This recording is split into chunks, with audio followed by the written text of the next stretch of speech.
دل پہ کلمے کی ضرب لگا لا الہ۔ آپ کا پہلا سوال ہے قرآن میں کتنی مرتبہ بسم اللہ الرحمن الرحیم آیا ہے؟ آپ کے آپشن ہے پہلا 114 مرتبہ، دوسرا 150 مرتبہ، تیسرا 666 مرتبہ، چوتھا 700 مرتبہ۔ تو اس کا جواب ہے قرآن شریف میں بسم اللہ الرحمن الرحیم 114 مرتبہ آیا ہے۔ قرآن میں 114 سورہ ہیں، لیکن سورہ توبہ کی شروع میں بسم اللہ نہیں ہے، لیکن سورہ نمل کے شروع میں بھی بسم اللہ ہے اور بیچ میں بھی بسم اللہ ہے۔ اس لیے اگر بات کی جائے سورہ کے شروع میں آنے والی بسم اللہ کی تو وہ 113 ہے، اور اگر بات کی جائے قرآن میں آنے والی ٹوٹل بسم اللہ کی تو وہ 114 ہے۔ آپ کا اگلا سوال ہے کون سا جانور شیطان کے تھوک سے اور آدم علیہ السلام کی مٹی سے بنا ہے؟ آپ کے آپشن ہے پہلا کبوتر، دوسرا گرگٹ، تیسرا سانپ، چوتھا کتا۔ تو اس کا جواب ہے وہ جانور ہے کتا۔ جب شیطان نے جلن اور حسد کی وجہ سے حضرت آدم علیہ السلام کے پتلے مبارک پر تھوک دیا تھا تو اللہ نے حضرت جبرائیل علیہ السلام کو حکم دیا کہ جس جگہ پر شیطان نے تھوکا ہے اس جگہ سے مٹی ہٹا کر کتا بنا دیا جائے۔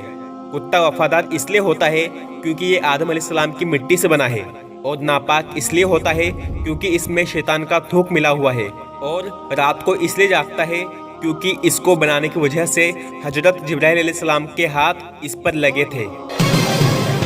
آپ کا اگلا سوال ہے کون سی نماز کے سجدے میں اللہ سے دعا مانگتے ہیں؟ آپ کے آپشن ہے پہلا فرض نماز کے سجدے میں، دوسرا سنت نماز کے سجدے میں، تیسرا نفل نماز کے سجدے میں، چوتھا وتر نماز کے سجدے میں۔ تو اس کا جواب ہے نفل نماز کے سجدے میں اللہ سے دعا مانگتے ہیں۔ جب آپ نفل نماز پڑھیں تو آپ سجدے کی تسبیحات کے بعد اللہ سے دعا کریں، انشاءاللہ آپ کی وہ دعا ضرور قبول ہوگی، کیونکہ بندہ سجدے کی حالت میں اللہ کے سب سے زیادہ قریب ہوتا ہے۔ آپ کا چوتھا سوال ہے میدان حشر میں انسان سے کتنے سوال ہوں گے؟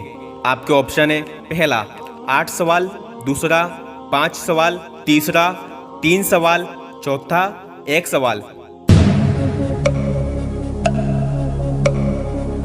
تو اس کا جواب ہے میدان حشر میں یعنی کہ آخرت میں انسان سے 5 سوال کیے جائیں گے، جن کا جواب دیے بغیر کسی بھی انسان کا قدم اس جگہ سے ہٹ نہیں سکتا، اور سوال کرنے والا اللہ ہوگا۔ پہلا سوال ہوگا ہم نے تجھے جو زندگی دی تھی اسے کہاں لگائی؟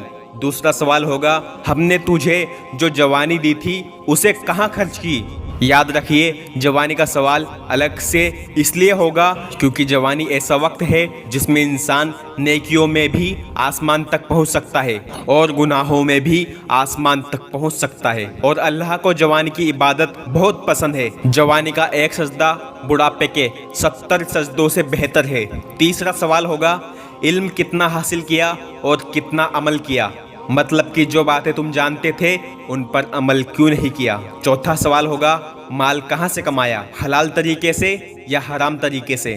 پانچواں سوال ہوگا جو مال تمہارے پاس تھا اس میں سے کتنا اللہ کی راہ میں خرچ کیا؟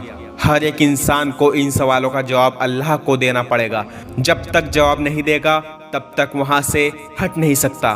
اللہ ہمیں ان سارے سوالات کا جواب صحیح دینے کی توفیق عطا فرمائے، آمین۔ پچھلی ویڈیو میں نے آپ کو ایک سوال دیا تھا جس کا جواب آپ کو دینا تھا۔ ماشاءاللہ بہت سارے بھائیوں نے اور بہت ساری بہنوں نے صحیح جواب دیا ہے۔ تو سوال یہ تھا اللہ نے سب سے پہلے کون سی چیز بنائی تھی؟ تو اس کا بالکل صحیح جواب ہے اللہ تعالیٰ نے سب سے پہلے قلم کو پیدا فرمایا تھا، پھر اس سے کہا لکھ جو کچھ ہو چکا اور جو کچھ ہونے والا ہے، یعنی کہ اللہ نے مخلوق کے پیدا ہونے سے پہلے ہی مخلوق کی قسمت یعنی کہ تقدیر لکھ دی تھی۔ جو کچھ دنیا میں ہو رہا ہے وہ بھی لکھ دیا اور جو کچھ بعد میں ہوگا وہ بھی لکھ دیا۔ اچھی بری قسمت پر یقین کرنا بھی ایمان کا حصہ ہے۔